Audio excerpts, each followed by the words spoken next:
everyone, my name is Aisha Denise Ubirin, and today I'm going to be talking a little bit about Black Moon Lilith and my personal experience with her astrologically. Its energy is a bit hard to describe, as it is essentially nothing at all. It is a void in the Earth-Moon orbit, so the moon orbits the Earth elliptically, like this, rather than in a perfect circle. So the moon consistently is making space in its orbit for whatever this void is, whatever this energy is. It consistently makes that space for it in its orbit every day. Okay, this happens all the time.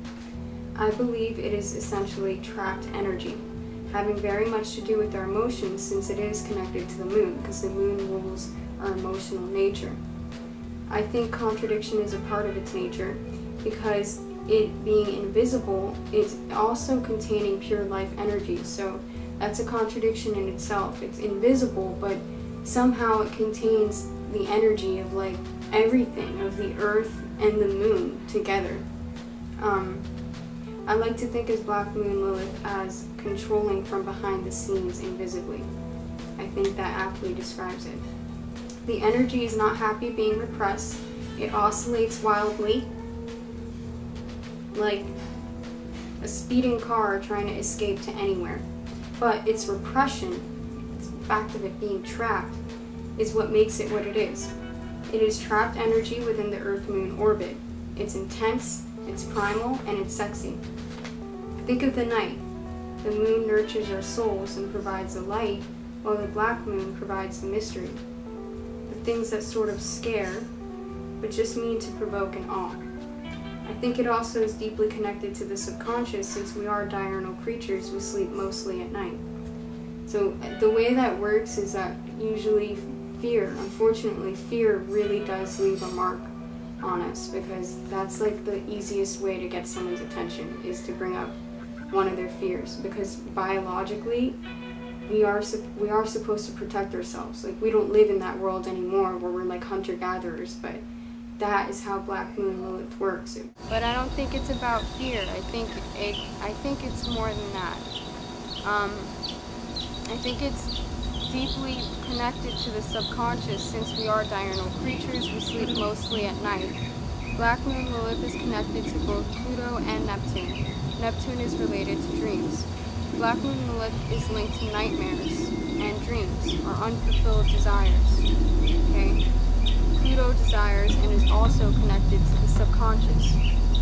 It is important to note that in the mythology, Lilith, the first wife of Adam, is rejected after refusing to submit to him. It is said that man was created from pure dust, while the first woman was created from impure sediment.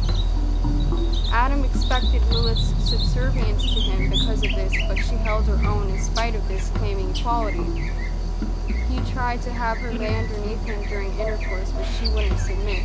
He tried to physically overpower her, but she said the ineffable name of God and flew away. I would say that the subconscious mind is filled with what people would interpret as waste. The demon Lilith rules waste. It collects images, thoughts, and feelings from our conscious mind, the sun, or masculine, rational thought, and then picks it up, rewinds, feeds it through endless loops, all chopped and screwed, fucking with their minds with its creative life force at night. This is pure Lilith energy. It is the seductress, it is our dreams. In the myth, God creates Eve, but of Adam's rib, and they are happy. He calls her his helpmate. But what does Adam dream of at night? The first, he dreams of Lilith. It is said she's a succubus, making men have nighttime emissions to rob them of their strength. I wouldn't say that though.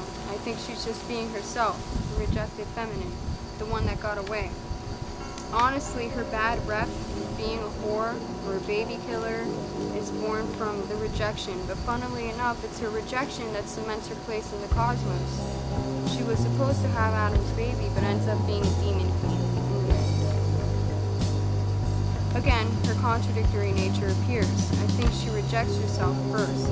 If like when you first start to dream and you freak out and wake yourself up for a second. It's the rejection that makes it what it is. When you go back to sleep,